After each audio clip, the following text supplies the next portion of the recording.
The morning they unlocked the gates at Hazleton Federal Correctional Institution, I stood still for a full minute before I took a single step forward. 9 years. 9 years I had watched other men walk through that gate, and every single time I told myself my day was coming. Now it was here, and my legs didn't seem to understand what my brain was telling them. The guard behind me said, "Whitfield, you're clear," like I needed reminding. I walked out into a gray West Virginia morning with $47 in my pocket, a paper bag holding the few things I'd brought in with me, and the name of a motel on Route 19 where my attorney, Paul, had arranged a room. The air smelled like pine and diesel fuel and something I couldn't name for the first few breaths. Then I realized what it was. It was just air. Air without iron bars cutting through it. Air that didn't belong to anyone. I was 62 years old. I had gone in at 53. My father built Whitfield Medical Group from one clinic in Knoxville, Tennessee, into a network of 11 outpatient facilities and 2 surgical centers across 3 states. He started with $30,000 he borrowed from his own mother and worked 18-hour days for 2 decades before he handed me the keys. By the time my father passed, the company was worth somewhere north of $70 million. It employed 412 people. It had won the Tennessee Small Business Excellence Award 3 years running. It was everything my father had believed was possible in this country if you kept your head down and your hands clean. He built it, I grew it, and my sister Carol destroyed it. I want to be precise about what happened, because for 9 years the story that circulated in Knoxville was the one Carol and her husband Derek told. They were very good at telling it. They had practice. The version of events that put me in a federal prison for Medicare fraud and embezzlement was a story Carol had been constructing, brick by brick, for almost 3 years before I ever saw a single federal agent standing in my office doorway. The foundation of their plan was simple. Derek was a CPA. I had brought him into the company's financial operations as a favor to Carol when their consulting firm hit a rough patch. I trusted him because he was family. I trusted him because Carol was my little sister, and I had spent my whole life believing that blood meant something. I trusted him because I was a fool who confused loyalty with love. Derek spent 18 months quietly creating a second set of books. He was patient and meticulous. He redirected billing codes, inflated Medicare reimbursement claims, created shell vendor accounts that paid out to LLCs he and Carol controlled. He was careful to make every trail lead back to me. My signature, forged on documents I never saw. My login credentials, used from IP addresses in our corporate offices when I was demonstrably elsewhere. My name on correspondence I never wrote. When the federal investigators came in, the evidence against me looked overwhelming. My own attorney at the time, a man named Gresham, who I later learned had a relationship with Derek going back 15 years, advised me not to fight. He told me the government's case was airtight. He told me a trial would be brutal and uncertain. He told me that with a plea, I was looking at 4 to 5 years, maybe less, with good behavior. I was sentenced to 9 years. At my sentencing, my sister sat in the 3rd row and cried. Real tears. I have thought about those tears many times over the years. I still don't know if she was crying for me or for herself, or simply because she was a better actor than I had ever understood. My wife Sandra was in the courtroom that day. She held my hand until the bailiff separated us. She said, "I know you didn't do this. I will be here when you get out." I believed her. In the first 2 years, she visited every month. She wrote letters. She kept our house on Sequoia Hills Drive, the house we had raised our son Tom in, the house my father had come to for Sunday dinners. Then Carol went to work on Sandra. I learned the details later, piece by piece, through Paul's investigation. Carol approached Sandra with documents. Fabricated documents, of course, but they were convincing. Bank records suggesting I had been hiding money from Sandra for years. Communications with a woman in Atlanta, entirely invented, that suggested an affair spanning the better part of a decade. Carol framed it as sisterly concern. She sat across from Sandra at a kitchen table and said, "I didn't want to tell you this, but you deserve to know the truth about who you were married to." Sandra stopped visiting in year 3. She filed for divorce in year 4. I signed the papers because my attorney at Hazleton told me contesting it would be futile from inside a federal prison, and would only cause her more pain. I signed them, and I put the envelope in the outgoing mail slot, and I went back to my bunk, and I stared at the ceiling for what felt like the rest of that year. My son Tom was 28 when I went in. He had his own life, his own career as an engineer in Charlotte. In the beginning, he believed in me. He told me at one of our early visits that he knew something wasn't right about the whole case. He had questions. He was asking them. But Tom was young, and Carol was persistent, and the combination of the fabricated evidence, the shame of having a federal convict for a father, and Carol's steady drip of poisoned information eventually wore him down. By year 5, his visits had stopped. By year 7, his letters had stopped too. I want to be honest about what those years did to me. There were months where I barely spoke. There were nights I lay awake, calculating exactly how old I would be when I walked out, trying to determine if there was enough time left to build something from the rubble. There were moments I came very close to believing the story Carol had told about me. Because when everyone around you treats you like a guilty man, and the people who loved you have turned their faces away, it becomes almost impossible to hold on to the knowledge of your own innocence. It becomes an act of will, every single day. What kept me intact was Paul.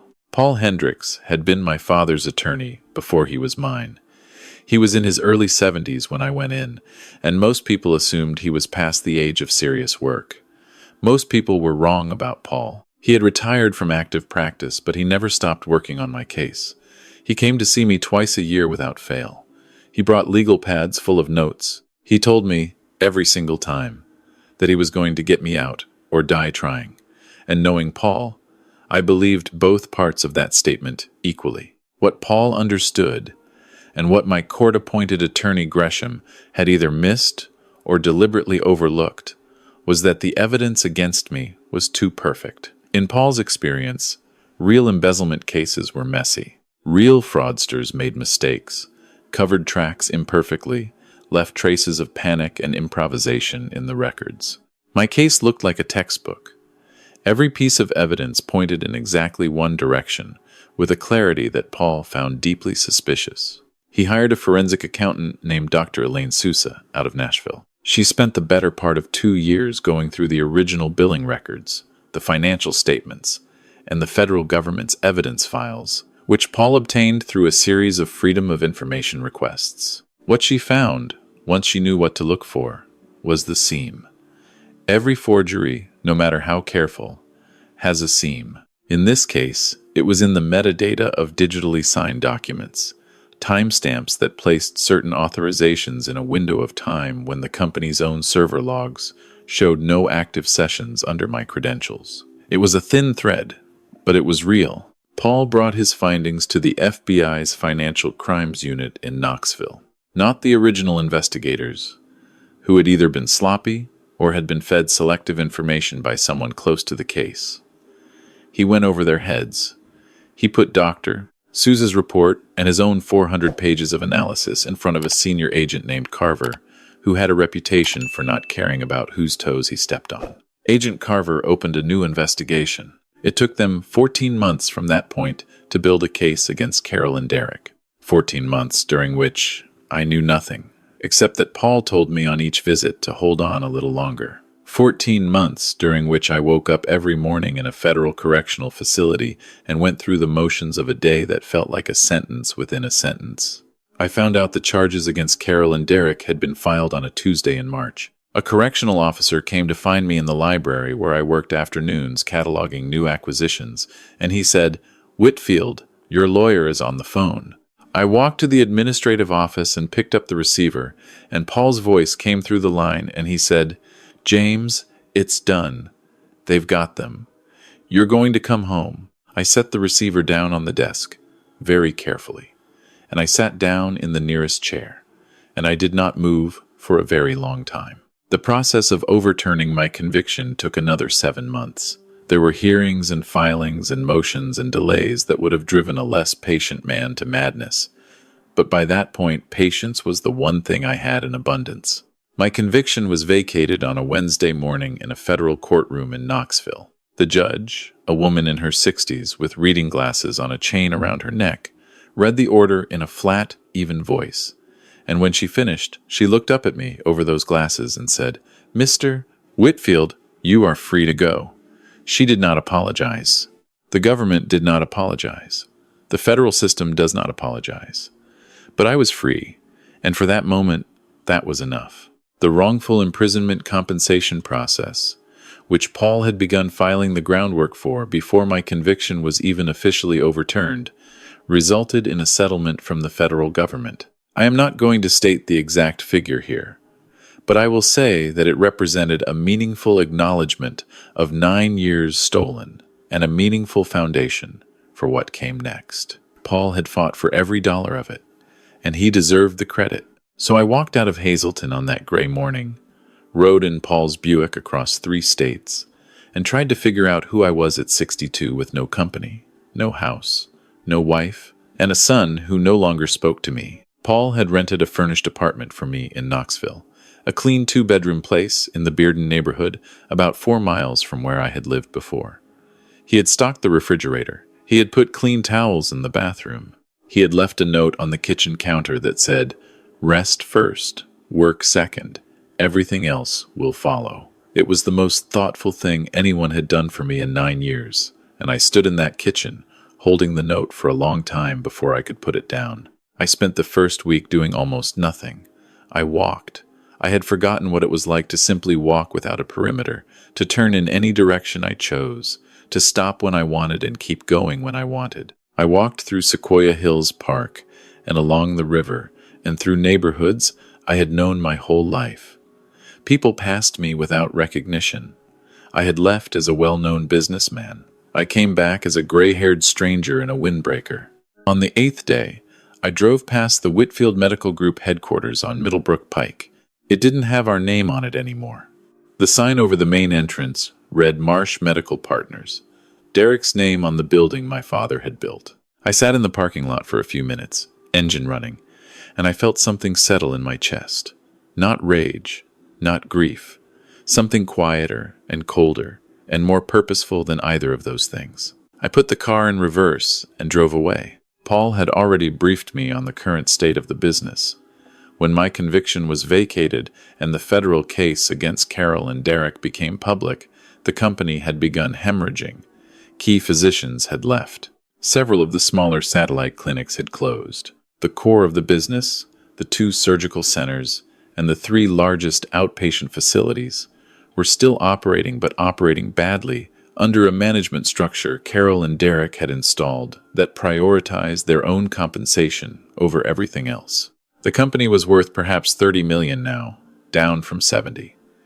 They had taken $40 million of my father's legacy and dissolved it through incompetence and greed. But the legal ownership question was still active. Paul had filed suit to recover the assets on grounds that the transfer of ownership had been obtained through fraud. The case was moving through the courts. He told me it would take time. He told me to be patient. I told Paul I had been patient for 9 years, and I was ready to start doing. Paul smiled, which for Paul was a fairly significant expression of emotion, and he said, "Then let's start. I need to tell you about the morning I ran into my sister. It was a Saturday. I had been out for about 3 weeks. I was at the Kroger on Kingston Pike picking up groceries, something so ordinary and so remarkable at the same time that I still noticed it every trip.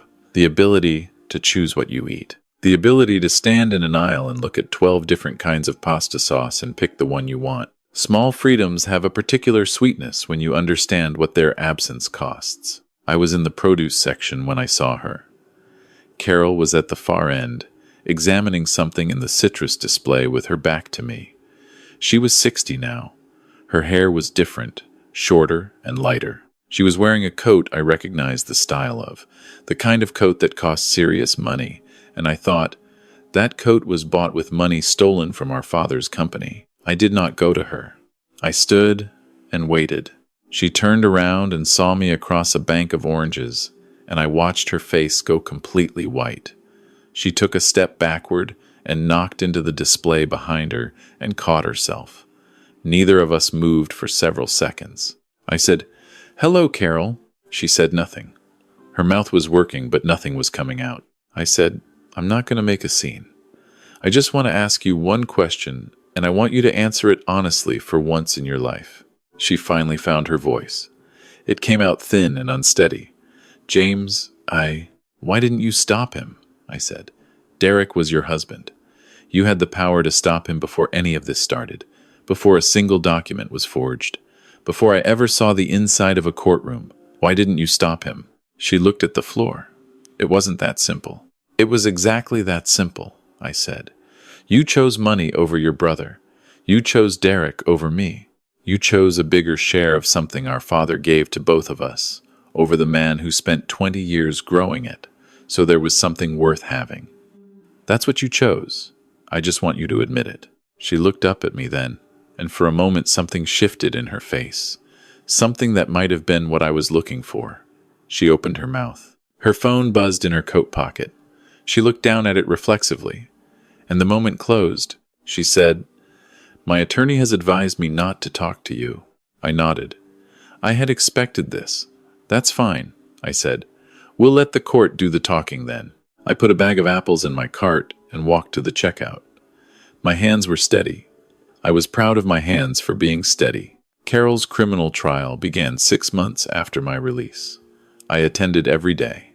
I sat 3 rows behind the prosecution table in a dark blue suit that Paul had helped me select, the same suit every day, and I listened to the case built against my sister and her husband with the particular attention of a man who had spent 9 years waiting for this. The government's case was thorough in a way that my original prosecution had not been. Agent Carver's team had traced every shell company, every redirected payment, every forged document back to a specific action taken by a specific person. Dr. Souza testified for 3 days. Her testimony was precise and devastating, and completely impenetrable under cross-examination. 2 of Derek's former associates testified under immunity deals. A former employee of the company named Grace, who had worked in billing and had suspected something was wrong and had been pressured to stay silent by Derek, testified for the prosecution and described in quiet, specific detail the atmosphere of intimidation Carol and Derek had maintained inside the company. Derek's attorney attempted to suggest that there had been innocent accounting errors compounded by my own earlier mismanagement. The jury did not believe this.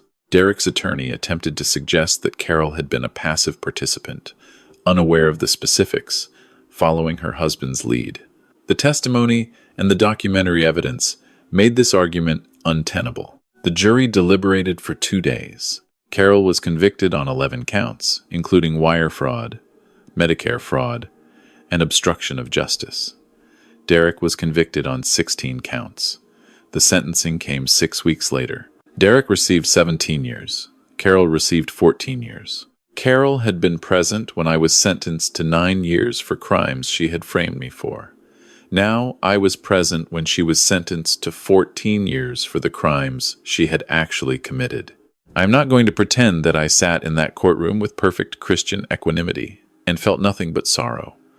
I felt something closer to resolution, like a long-held breath finally, completely exhaled. The civil case to recover the company assets was settled 4 months later. The combination of the criminal convictions, the forensic accounting establishing that the original ownership transfer was obtained through fraud, and the mediation work Paul had been doing for months resulted in a settlement that restored the core assets of Whitfield Medical Group to my legal control. The company was not what it had been, but it existed. The foundation my father had built still existed. I stood in the empty main conference room of our headquarters building, just me and Paul, the afternoon the settlement was finalized. The walls still had the faint outlines where Marsh Medical Partners had put up their logo before taking it down. You could see the ghost of it. I told Paul I was going to need time to decide whether to rebuild or to sell and use the proceeds to build something else entirely. Paul said that was a sensible way to think about it, and then he said he was hungry and asked if I wanted to get dinner, and I said yes. And we went and got a very good steak at a restaurant downtown that I had eaten at many times before my life changed. And we talked about things other than litigation for almost the whole meal, and it was one of the better evenings I can remember. I have to tell you about my son. Tom reached out to me 3 months after my release. He sent a letter, a handwritten letter on plain white paper, which told me something about the seriousness with which he was approaching the reaching out. Tom was not a letter writer. His generation texted. The fact that he had sat down and written by hand told me he had rewritten it many times, and that every word in it had been considered. He wrote that he didn't know how to begin or what to say that could come close to being adequate. He wrote that he had believed things about me that he should never have believed without more evidence than he had. He wrote that he had let Carol into his understanding of who his father was, and that he had let her stay there long after he should have started asking harder questions.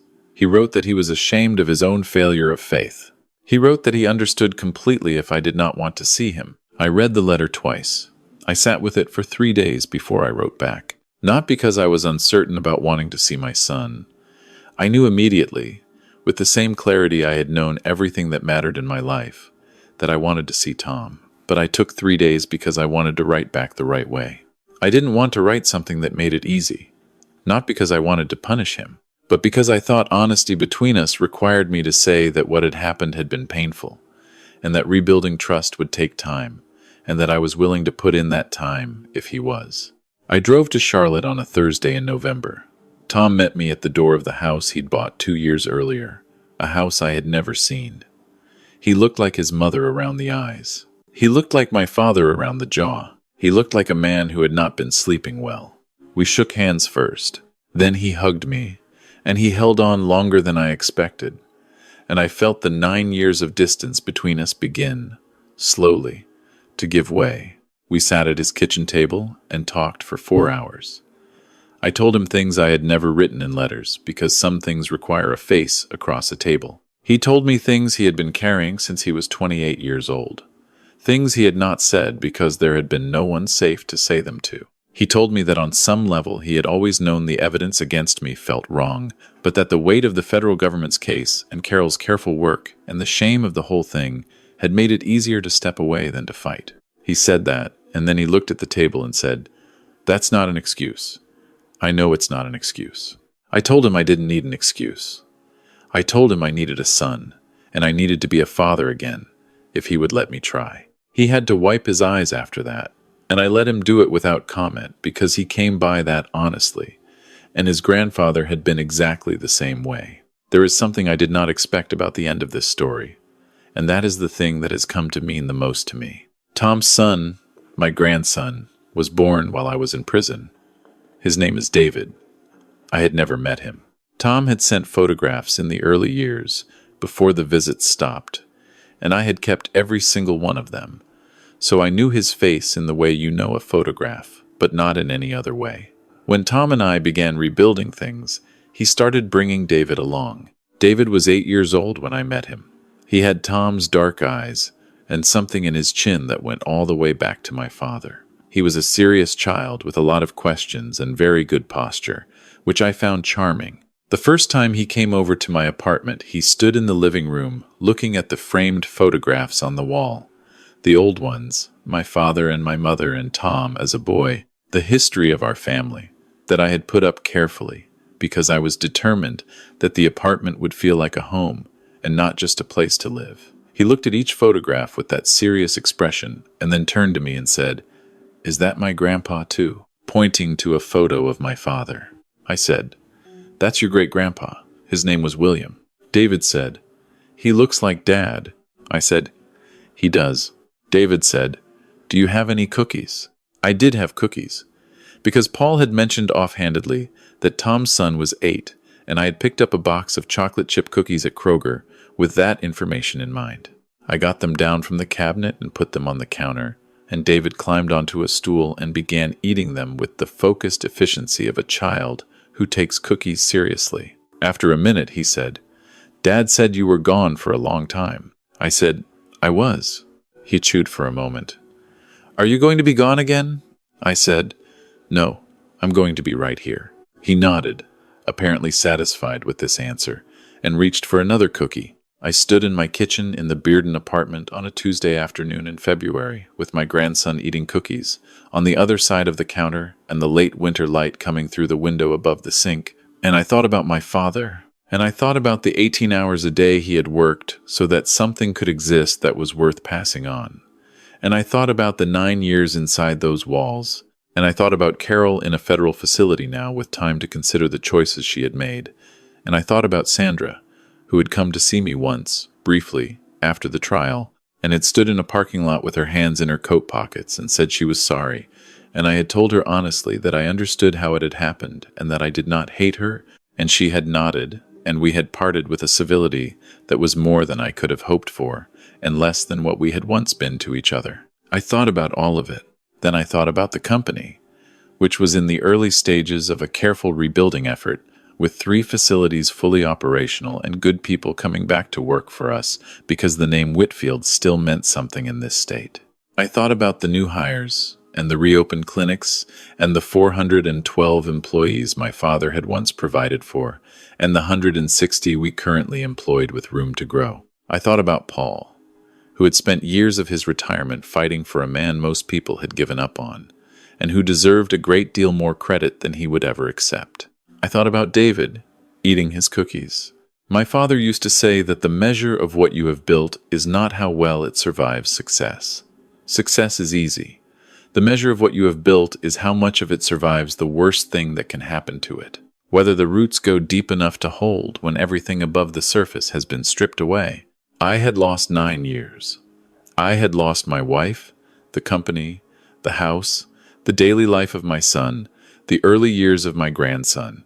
I had lost the version of myself that had walked into that courtroom, believing the system would see the truth on its own, before I learned that the truth requires someone to fight for it relentlessly and without rest for as long as it takes. Carol had taken all of that. She had planned it, executed it, and sustained the lie for years. But she had not taken the roots. The roots went into the ground before I was born. My father put them there. They held through 9 winters and 9 summers, and through every fabricated document and every turned-away face, and every morning I woke up in that facility and had to choose, deliberately, to remain myself. They held, and they held, and they held. And standing there in my kitchen watching my grandson eat cookies and swing his feet against the stool rungs, I understood that Carol, for all her careful planning, had fundamentally miscalculated. She had understood how to take what was visible. She had not understood what was underneath. She had 17 years to think about that.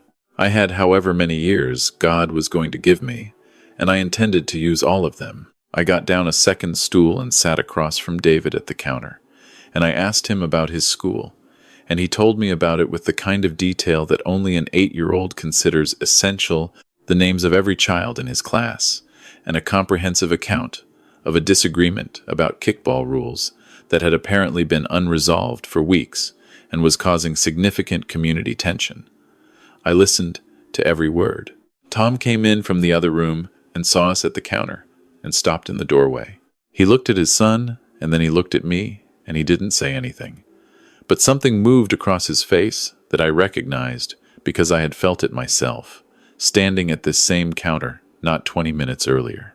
I said, "Your son is very concerned about the kickball situation." Tom said, "I'm aware." David said, "It's a serious problem, Dad." Tom said, "I know, buddy." He pulled up a stool beside David, and he took a cookie, and the 3 of us sat at that counter as the afternoon light moved across the kitchen floor, and I thought, this is what could not be taken. Right here, this exact moment. 9 years could not take this. Whatever Carol had thought she was doing when she sat across from her husband in some kitchen somewhere and agreed to destroy her brother's life, she had not been able to take this. She had tried with everything she had, and she had not been able to reach this far down. The truth had made us free, all 3 of us, in our different ways. Outside, a car went past on the street. David finished his cookies. Tom asked if I wanted to come to dinner Sunday. I said yes. He said he'd pick me up at 6.